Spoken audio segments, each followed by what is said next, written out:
Welcome back. The time now is 8:46 in the morning, and our holiday spreads are probably full of sweet treats. But if you are tired of the cookies and the truffles, we've got another idea for you this morning.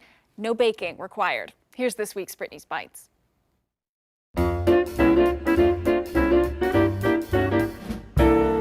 Merry Christmas, everyone. I'm gonna make a holiday treat for you today that's so easy you don't have to bake it or anything. It just requires some assembly. And don't worry, in case you can't whip it up together today, I'm gonna make it adaptable for other holidays in the future, even New Year's maybe. So let's get started on this icebox wreath cake.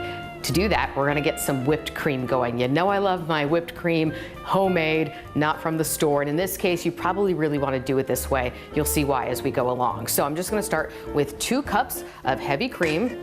Put 2 cups of heavy cream in here. And then to this, I'm just gonna add some powdered sugar, 1/4 cup of it, and also some vanilla. Let's go with the vanilla. So for these 2 cups, I'm gonna do a teaspoon a cup. So 2 teaspoons. And then I already have measured out 1/4 cup of powdered sugar I'm gonna pop in there. Then you just let it do its thing. I'm gonna let it all whip together. I'm gonna start out slowly so it doesn't splatter everywhere. Then I'm gonna get it up to high until stiff peaks form. Soft, stiff peaks? You know what I'm talking about, when it looks like whipped cream.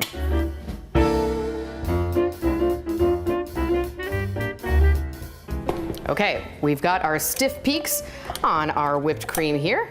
There we go. And now we'll move on to our next step, and that's just assembling the wreath. So we're gonna start by making a little ring here on the plate, and to help us do that, you don't need this, but if you have a pastry bag, it's sometimes nice to be able to use that. So I'm gonna put just a little bit in here because we just need a little bit of that to get started. Now we're just gonna make a ring of this whipped cream because that's gonna be our guide for making our wreath and where we need to put the cookies. Be careful when you do this. It's just a guide, but you wanna kind of make a perfect circle as best you can. It doesn't have to be perfect though. You just want a little guide of where to put your cookies and then to get them sort of to stick up on the plate. Okay, that is good. I'm gonna put the rest back in here because we are going to use it to sandwich our cookies together. Now, speaking of the cookies, you can really use any kind of cookie you want, but usually if you're making an icebox cake, you're gonna use those chocolate wafer cookies. You probably have seen them before. I gotta tell you, I looked everywhere in the store and couldn't find them, so I'm just gonna use these thin sandwich cookies. So what we're gonna do is open these up and then get started making our wreath.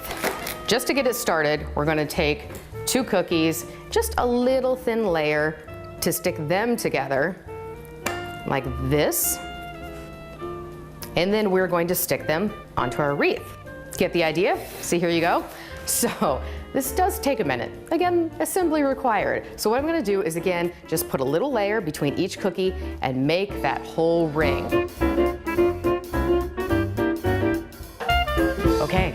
Here is the wreath. Looks pretty good, right? I just didn't quite fit in 2 cookies, but that's all right. You can use those later or just eat them.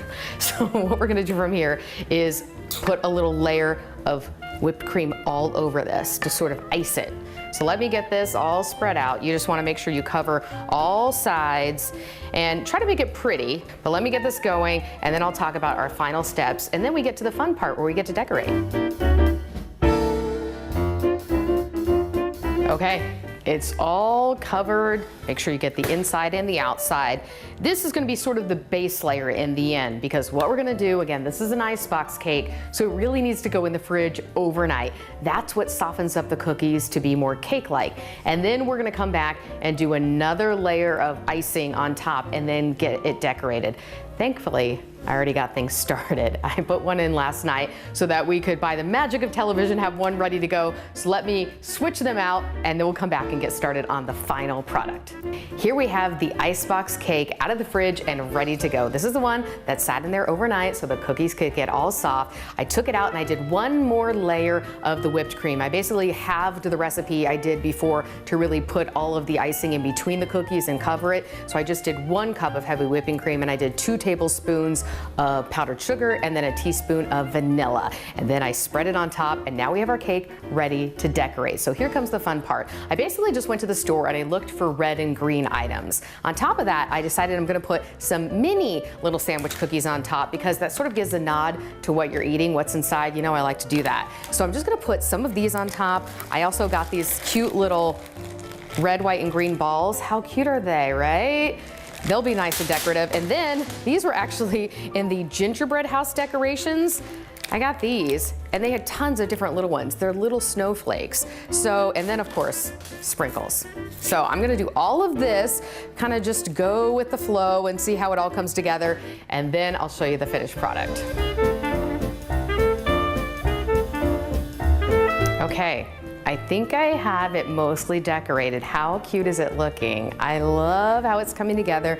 I love all the red, white, and green. And now I want to give it just one final touch, just a dusting of powdered sugar, almost to make it look like it's snow covered. I think that looks so fun. This is our icebox wreath cake. Again, if you want to switch up the decorations for another holiday, absolutely do so. Keep the base the same and you're good to go. I hope you give it a try. Cheers. Excuse me while I salivate over here. If you have an idea for a future segment, you can text us at 614-460-3345, or you can find Brittany on social media.